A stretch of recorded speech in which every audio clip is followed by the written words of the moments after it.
後來根據這個週刊亞料，前總統馬英九掌握到最近這幾年有人利用馬英九辦公室的名義，在中國做一寡代志，甚至講前執行長蕭旭炎的薪水官價會讓人着驚。啊，蕭旭炎回應講，這種講法真好笑，伊講任何猥褻伊的人格甲名聲的，伊攏會採取着法律行動。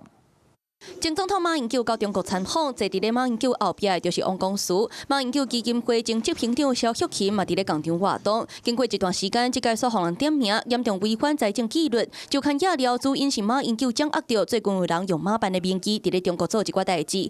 其中蕭旭炎就互點名，去年11月就請示，毋過到2月底，佫佇咧領馬辦的薪水，而且這薪水的數字佫真驚人。我們這幾年都是做兩岸青年交流，青年不涉及任何的利益。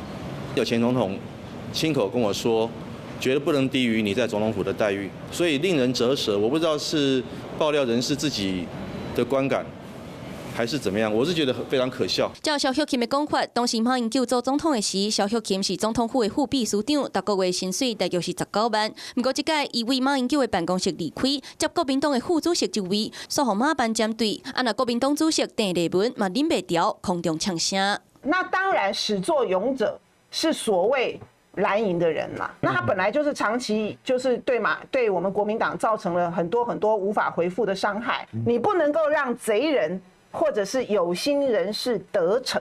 鄧麗文所講的賊到底是講啥人？小婷家己的副主席雖然無講名姓，不過拿贏的風波是愈來愈烈。任何污蔑我的人格、污蔑我的聲譽，我都會採取法律行動。蕭旭炎強硬表態會採取法律行動，到底敢是甲亞料所講的指控同款，到中國做一寡代志，嚴重違反財政紀律，這些拿贏的家己人要來小告。Hello， 我是張新文，想要搶先掌握最及時的新聞資訊嗎？趕快訂閱、按讚、開啟小鈴鐺，鎖定華視新聞 YouTube 頻道。